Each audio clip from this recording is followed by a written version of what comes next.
Ancapistan's last line of property defense, Hopium. Why every anarcho-capitalist property defense scheme collapses under evolutionary pressure. Anarcho-capitalists imagine a utopia where property rights are protected without coercion. Using private institutions like rights enforcement agencies, private firms that pledge to defend rightful owners, insurance, arbitration, and voluntary militias. But each of these mechanisms fails when examined under the lens of evolutionary game theory and economic selection.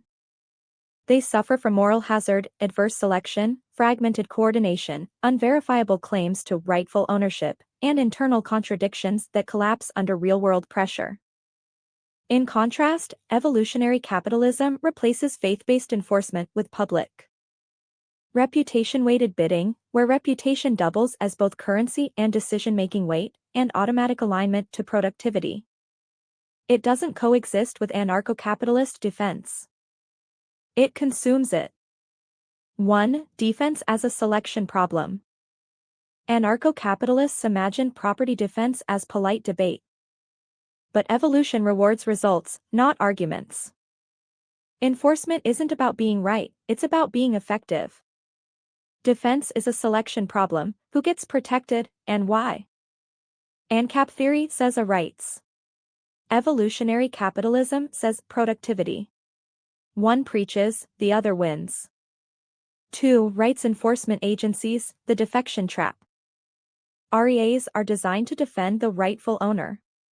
But in practice, they must investigate and verify ownership claims, which takes time, burns resources, and generates no profit. Operate under asymmetric information. Face rivals willing to enforce for higher-paying clients. Refusing a profitable aggressor means higher court and enforcement costs, lower revenue from poor clients, greater risk of losing to better-funded competitors. This creates a defection trap. Even REAs with good intentions are forced to drift toward profitability over principles. They become selective mercenaries, retroactively justifying their clients as rightful. Worse, when REAs face enforcement agents backed by evolutionary capitalism's bidding logic, they're already behind.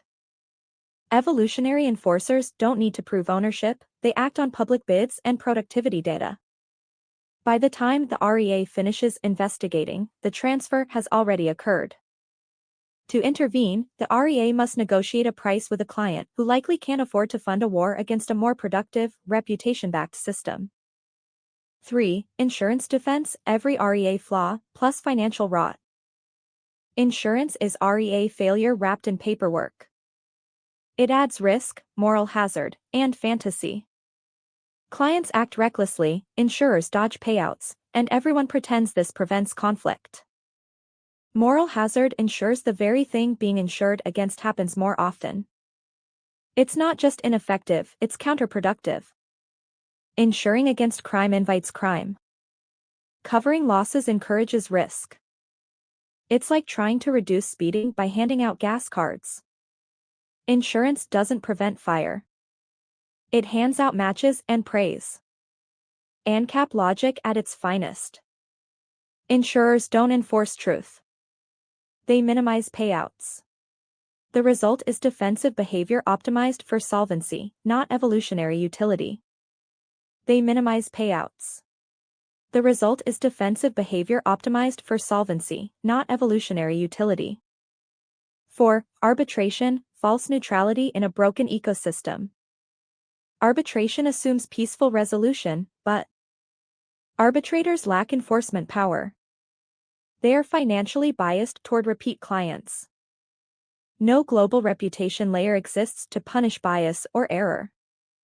Even worse, arbitrators face a fundamental instability: the high bidder has no incentive to submit to arbitration unless the outcome favors them.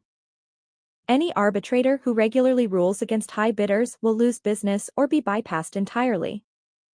Over time, arbitrators drift toward enforcing high bids, not because it's just, but because it's profitable. In evolutionary capitalism, arbitration is obsolete. Disputes resolve through transparent bidding, where resistance incurs reputational cost. Truth is measured by systemic productivity, not narratives. Disputes resolve through transparent bidding, where resistance incurs reputational cost. Truth is measured by systemic productivity, not narratives. 5. Mediation, arbitration with even less bite. Mediation is often offered as a softer, more voluntary form of arbitration. But if arbitration is toothless, mediation is just therapy with paperwork. It inherits all of arbitration's problems: no enforcement, no public accountability, and no tie to system-wide productivity. Just talk, delay, and ultimately, surrender to whoever has more resources and patience. Disputes resolve through transparent bidding, where resistance incurs reputational cost. Truth is measured by systemic productivity, not narratives. 6. National defense, fractured, starved, and slow. ANCAP militias are defense via group chat. No funding. No coordination. Just vibes. Meanwhile, reputation-backed systems, where reputation functions like programmable money, act with purpose, capital, and speed. Without central planning, ANCAP defense is slow, fragmented, and doomed. Evolution doesn't wait for consensus. Militias don't coordinate. Free riders don't pay. Defense budgets rely on hope. Slow growth becomes death. Evolutionary capitalism just outscales them. 7. A evolutionary defense, reputation is the immune system. Evolutionary capitalism's solution to national defense isn't a standing army, it's the invasion of the monetary and reputational system itself. Once embedded, its logic rewires incentives, reallocates capital, and dissolves rival structures from within. Defense becomes endogenous. Resistance becomes feudal. In evolutionary capitalism, property is allocated to the highest productivity bidder. Defense flows to those whose capital yields reputational profit. Conflict incurs reputational loss. National defense is just an extension of capital protection. No contracts. No voluntarism. No faith-based appeals. Enforcement emerges as a byproduct of evolutionary economics. 8. ANCAP courts, doomed to litigate the undefined. Libertarians are obsessed with restitution. Why? Because they always imagine themselves as the victim. It's a worldview built on self-perceived martyrdom. But restitution, far from being just, is a system riddled with economic pathology. Sunk cost fallacy, it attempts to make whole past harms regardless of future value, misallocating resources in the process. Moral hazard, it rewards people for being harmed, or claiming to be, thereby incentivizing risk-taking, exaggeration, and fraud. Asymmetric incentives, they never imagine themselves as the ones burdened with doing the restoring, only as the ones being restored. This is why anarcho-capitalist courts inevitably devolve into drama and dysfunction. Not only do they lack objective metrics, they cling to subjective victimhood as a guiding principle.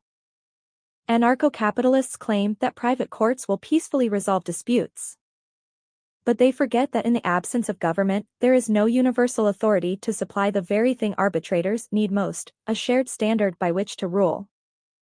Without a centralized legislative or reputational metric, each court must invent its own logic of justice, creating a patchwork of mutually unintelligible standards. If value is ordinal, as Austrian economists insist, then it cannot be meaningfully compared between individuals, let alone quantified. So when an ANCAP judge asks a victim to put a dollar amount on their suffering, they're satisfying subjectivity but not ordinal theory. The moment they try to restore the victim in monetary terms, the whole framework implodes in contradiction. They either abandon ordinalism, or they admit the ruling is arbitrary. It's a lose-lose built into their own theory. Or base rulings on vibes, rhetoric, and arbitrary preference. Anarcho-capitalists imagine that courts and arbitrators will peacefully resolve disputes over property and harm. But in practice, they're handed unsolvable questions. How far above and below does property extend? Does a drone violate your property rights? What about underground aquifers or satellite networks? What counts as a violation? Is a bad smell a rights violation?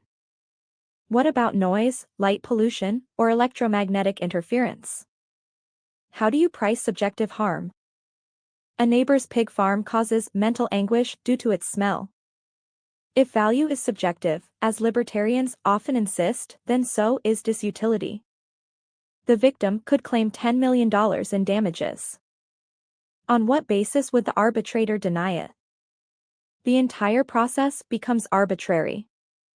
What if both parties claim conflicting rights? One party builds a fence that blocks sunlight, the other claims loss of value. Who is right when there's no shared standard of productivity? Arbitrators have no global ledger, no systemic feedback, and no objective metric. They must invent ad hoc rules, rationalize outcomes after the fact, satisfy both sides with irreconcilable interpretations. The result is legal balkanization and regulatory drift. Every court becomes its own isolated logic game. In evolutionary capitalism, these disputes are resolved by reputational consequences. If an action causes measurable drops in productivity or downstream value, the actor is penalized. Property is allocated not based on belief or harm claims, but on expected future output. ANCAP courts must litigate ideology. Evolutionary capitalism simply reallocates capital. 9. Conclusion: the end of ANCAP defense. Anarcho-capitalists hate collectivism, yet believe justice emerges if everyone just vibes hard enough. No metrics. No payments. Just faith. They reject central planning, then build legal systems that rely on it. They ignore cost-benefit because they never pay the cost. It's democracy without ballots, just moral claims with no price tag. Evolutionary capitalism doesn't argue. It selects. It grows. It absorbs. REAs don't lose to better arguments. They lose to better bidders, and the agents that take their offer. In the end, Ancapistan isn't overthrown. It's swallowed whole, like a soggy snack in the path of an economic black hole.